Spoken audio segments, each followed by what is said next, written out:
शेतकरी बांधवांनो आणि कारखान्याचा फील्ड स्टाफ, तर ही जी व्हरायटी आहे या मामांनी आणलेली आहे नरवाडीवरून. तर हा ऊस आहे संकेश्वरा 13374 नावाचा. आपल्या भागामध्ये शिफारस नाही आहे, फक्त शेतकऱ्यांना म्हणजे ही ऊस दिसतो कसा त्याच्यासाठी आपण व्हिडिओ काढतो. थोडंसं जवळ या. जसा 62 175ला बड ग्रुप येतो तसाच ह्याचा डोळा जो आहे तो एकदम नामाकृती आहे. ह्याला जर दाबलं ह्या डोळ्याला वरून तर एकदम आपल्याला टोकदार असा हा डोळा आहे, नामाकृती. असा बदाम जर जसा ठेवतो आपण तसा हा दिसतो. त्याच्या पुढं समोर एकदम अशी बडगुरू आहे, म्हणजे नाली पडल्यासारखी किंवा खोलगट भाग आहे. हा खोलगट भाग म्हणजे ह्या कांड्याचा एंड ते ह्या कांड्याच्या एंडपर्यंत सगळीकडे जर बघितलं आपण तर हा पूर्णपणे ठिकाणी जे आहे ते हा अशा पद्धतीनं हा जो आहे तो आपल्याला काय दिसतो, ही नाली दिसते पूर्ण एंड पसतो. हेच एक वैशिष्ट्य. दुसरं, हा 15 नोव्हेंबर 2024 रोजी लागवड केलाय. एकदम पानं जे आहेत वर जर बघितलं पानं तर एकदम असे रुंद पानं आहेत, एकदम जाडसर असे पानं आहेत आणि मध्य भागातून बाग देणारे अशा पद्धतीचे ह्याचे पानं आहेत. दुसरं, ह्याला जे आहे ते कांड्यांवर जे आहे ते अशी ह्याच्या इंटरनोडमध्ये जे आहे ते काही काही ठिकाणी जसं इथं हे दिसतंय एकदम जवळ जर आपण बघितलं तर चिरा ह्याला पडतात.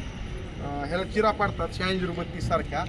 ह्याचं वैशिष्ट्य, आता आम्ही जी काही ब्रिक्स तपासणी केली तर आम्ही बाबांसोबतच आपण चर्चा करू की या दोन्ही ऊसाचं ही जी आहे ती ओरिजिनल म्हणजे ह्याच्यापेक्षा 2 दिवसाच्या नंतर लावलेला हा ओरिजिनल VSI 8005 आणि 13374. तर ह्याचा बुडातला ब्रिक्स किती प्राप्त झाला आपल्याला आता हे कुठला ह्याला त्याला 16.8. तेच मध्य भागातला किती प्राप्त झाला 16.34च्या जवळपास होता आहे का नाही. आणि एकदम टॉपचा किती होता एकदम कडचा 4.8च्या जवळपास हा होता. आणि त्याच्याच कम्पॅरेटिव्ह हे जे आहे 8005 त्याचा किती आला होता बुडातला 20.3. त्याच्यानंतर मधातला किती आला होता 19.2. आणि एकदम टॉपचं इकडे वाड्यातला आपण हे केलं त्याचा किती आला होता 10+ होता आहे का.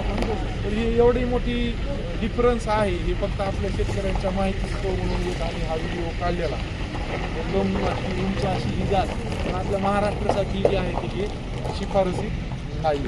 दुसरं, ह्याला काय येतं, ह्याला प्रॉब्लेम येतं इथं हे सगळं वाढत आहे की नाही.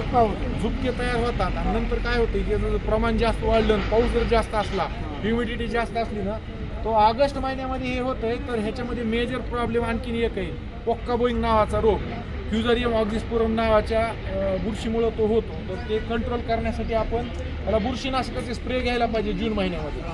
अलग लक्षात खर्चिक बाब आहे पण आपण करायला पाहिजे ड्रोनच्या साह्याला. तर तो एक ह्याच्यातला मेजर इश्यू आहे. त्याच्यामुळं सुद्धा उत्पादन घटू शकतं ह्याचं. का समजा इथं जर तो गुच्छासारखा जर तो प्रॉब्लेम आला तर इथून वरच्या होणाऱ्या कांड्या ज्या आहेत ना त्या लांबत नाही, त्याच्यामुळे कमजोर झाल्यामुळं आपलं नुकसान. हे असा विषय आहे.